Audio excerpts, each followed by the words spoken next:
안녕하세요. 평생학교 시청자 여러분, 가정학 전문의 박민수입니다. 오늘은 다리의 혈액순환이 안 될 때 어떤 증상들이 나타나는지, 이를 완화시키려면 어떻게 하는 게 좋은지에 대해 알려드리겠습니다. 저희 병원에 굉장히 많이 오시는 증상이죠. 참 애매모호한 증상들이 있지만 굉장히 많으신 분들이 이 증상으로 고통을 받고 괴로워하고 계십니다. 그리고 겪지 않은 분들에게는 그 고통은 차마 말할 수 없을 정도로 매우 괴롭습니다. 다리의 혈액순환이 안 될 때 어떤 증상들이 나타나고 이런 부분들을 앞으로 어떻게 해결해야 할 것인지에 대해서 같이 알아나가는 것이 저는 매우 중요하다고 생각을 하는데요. 일단 다리의 혈액순환이 안 되는 사람들이 점점 더 늘어나고 있어요. 다리, 특히 종아리 부분은 제2의 심장 역할을 하고 있는데요. 그것이 부실해지면서 다리의 혈액순환이 안 되고 그로 인해서 건강상의 문제, 그리고 생활의 질의 문제까지 영향을 미치고 있습니다. 어떤 증상들이 다리의 혈액순환이 안 될 때 나타나는 증상인지 한번 알아보겠습니다. 첫 번째, 다리의 이상 감각이죠. 혈액이 다리 근육 쪽으로 공급이 안 되면 통증을 느끼게 되는데요. 물에 빠진 것과 똑같다고 보시면 됩니다.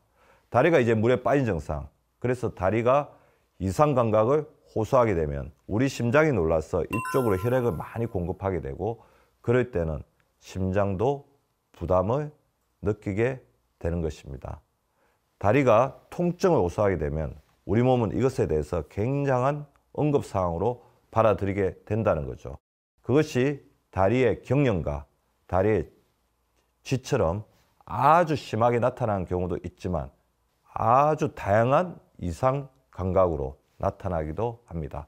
저린 느낌, 찌릿찌릿한 느낌, 어떤 분들은 내 다리가 아닌 것 같은 느낌, 벌레가 스물스물 기어가는 것 같은 느낌, 이런 느낌들이 전부 다 다리에 혈액 공급이 제대로 안 되면서 다리 쪽에 산소가 공급이 안 되고 에너지가 충전이 되지 않을 때 나타나는 이상 증상이라고 볼 수 있습니다. 이런 이상 감각들은 다리가 산소 부족 상태에 빠졌으니까, 내 다리가 물에 빠졌으니까 나를 살려달라고 보내는 신호라는 것을 반드시 명심하셔야 되고, 이런 신호가 나타났을 때는 반대쪽에 있는 뇌라든지 심장 역시 혈액순환에 문제가 생기고 있다는 것입니다.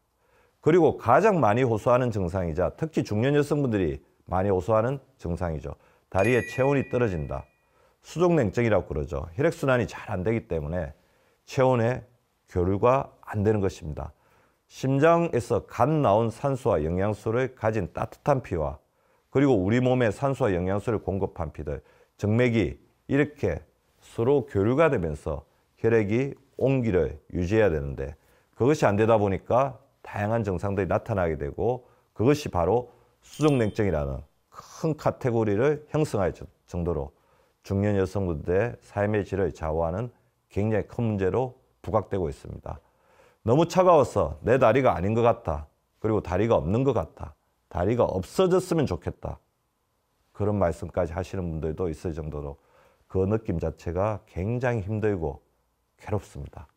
그리고 한여름에도 수면 양말을 신고 다니시죠. 특히 한여름에 더 괴로워하는 게 에어컨 바람을 쐬면 너무도 괴롭거든요. 따갑고 아프고 칼로 베이는 것 같은 통증을 호소하시는 분도 있습니다. 그래서 다리의 저체온 증상은 아까 말씀드린 이상 감각하고도 일맥상통하는 증상이라고 할 수 있습니다. 그리고 다리 부종을 호소하시는 분들이 있어요. 어떤 분들은 다리가 코끼리 다리처럼 이렇게 부었다, 그렇게 호소하시는데요. 다리가 붓고 누르게 되면 통증이 있습니다. 셀룰라이트, 그러니까 혈액과 림프순환이 안 되다 보니까 그 부분 자체에 노폐물이 빠지지 않고 산소 공급이 되지 않으니까 염증화가 되고, 그런 부분이 딱딱해져서 또 다리에 염증화된 살이 되는 것입니다. 물론 다리의 부종이 모두 다 지방이 되는 것은 아니지만 혈액순환이 저하되면 그쪽에 쌓인 지방들이 점점 딱딱해지고 또 그 부분에 쌓인 지방들이 제대로 분해되지 못하면서 더욱더 문제가 되게 되는 것입니다. 그리고 다리의 무력감을 호소하시는 경우가 있습니다. 다리가 천근만근 무겁다. 너무 무거워서 어쩔 줄을 모르겠다. 그러다 보니까 걷기도 힘들고 걸을 때 모래 주머니를 차고 걷는 것 같다. 그렇게 말씀하시는 분들도 있습니다. 그리고 관절 쪽에도 문제가 생기게 되는데요. 발목 관절과 무릎 관절의 통증, 경직되어 있는 느낌, 관절 운동에 제한까지 나타나게 되는 거죠. 관절도 혈액 공급이 필요한데요. 그래서 혈액 공급이 안 되다 보니까 그런 증상이 있기도 한데 다리 쪽에 혈액순환이 안 될 때 제가 중요하게 생각하는 문제가 더욱더 심각해지는데요. 바로 만성염증입니다. 염증 자체가 있는 피가 관절 쪽에 가게 되면 그 자체가 자가면역 반응이라는 염증 반응을 일으켜서 관절을 공격하는, 그래서 관절염을 더 악화시키는 경향을 가중화시키게 됩니다. 그러다 보니까 수술이나 시술 등을 하기도 하고 약물 복용을 하기도 되죠. 더불어 관절염이 있게 되면서 다리의 활동성이 떨어지면서 혈액순환에 문제가 더 생기게 되고, 이럴 때 나타나는 변화들이 또 있습니다. 피부의 변화가 있게 됩니다. 피부 색깔의 변화가 나타나는데요. 어둡고 칙칙하게 변합니다. 그리고 피부털도 빠지기 시작하면서 전반적으로 피부털이 감소하게 되는데요. 피부털이 점점 빠지면서 옛날에는 어떻게 보면 굉장히 숭숭하게 있었다고 하는데 몇 가지 남은 피부털만 앙상하게 남아있는 것 같다. 그리고 피부에 뭔가 파인 자국이 있고 상처 같은 자국 같은 게 많이 나고, 그 멍든 자국이 옛날에는 금방 나았는데 혈액 공급이 안 되다 보니까 잘 치유가 안 되고 재생이 안 되다 보면 멍든 자국이 굉장히 오래 간다는 것을 호소하시는 분들도 있습니다. 혈액 공급이 안 되면서 산소와 영양소가 공급되지 않기 때문에 생기는 증상이죠. 피부가 얇아지고 갈라지는 느낌, 그런 증상들도 관찰을 할 수가 있고요. 발톱도 제2의 피부잖아요. 발톱에도 문제가 생기는데 발톱이 늦게 자랍니다. 그리고 발톱의 모양이 이상해요. 이것을 저는 발톱 이형성이라고 하는데요. 잘못된 모양으로 발톱이 형성이 된다는 거죠. 발톱이 늦게 자라고 면역적인 문제가 생기니까 있던 무좀이 잘 안 낫고 발톱의 모양이 영양 공급을 못 받아서 변하는 양상까지 나타나게 됩니다. 그러다 보면 곰팡이균이라든지 세균 등도 자주 감염되게 되고요. 당뇨성 족부궤양도 어떻게 보면 혈액 공급이 안 되면서 생기는 증상과 일맥상통하게 되는 거죠. 그리고 가장 괴로운 증상 중에 하나라고 볼 수 있는데요. 간헐적 파행입니다. 가시다가 갑자기 길에 주저앉는 분들을 많이 볼 수가 있는데요.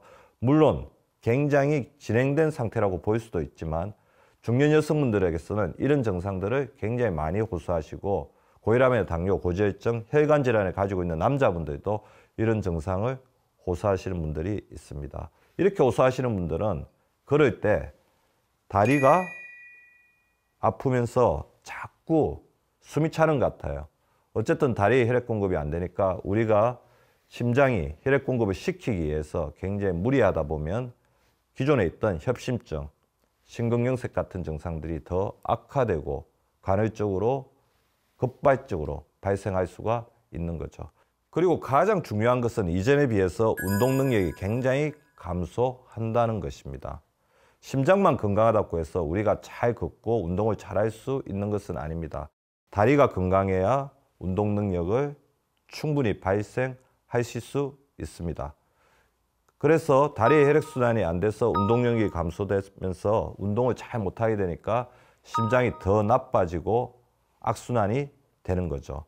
그리고 심부정맥, 즉 다리 안쪽의 정맥에 문제가 되기 때문에 순환하는 피들이 밖으로 삐져나오게 되는데요. 그것을 바로 격가지 정맥이라고 하죠. 꼬불꼬불한 혈관들을 관찰할 수가 있고요. 피부가 아까 제가 말씀드린 것처럼 혈액순환이 안 되면서 점점 얇아지고 털들도 작아지다 보니까 더 꼬불꼬불한 혈관들이 잘 보이게 됩니다. 그래서 이것들은 나중에 지속이 되게 되면 혈관 판막에 염증을 일으켜서 혈관염을 일으키기도 합니다. 그래서 다리 쪽에 혈액 공급이 안 된다, 혈액순환이 안 된다고 하면서 저희 병원에 오시는 분들이 많이 말씀하시는 증상이 통증도 있고 이상감각도 있고 삶의 질이 굉장히 떨어집니다.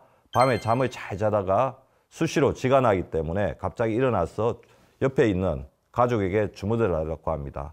활동력도 떨어지고, 그런데 병원에 가서 검사를 해보게 되는데요. 초음파를 해봐도 혈관 촬영술을 해봐도 특별한 이상이 없는 경우가 많으니까 오히려 더 답답할 수가 있는 거죠. 그래서 항응고제나 아스피린을 먹어보고 혈액순환 개선제를 먹어보기도 하지만 신통치가 않은 경우가 많습니다.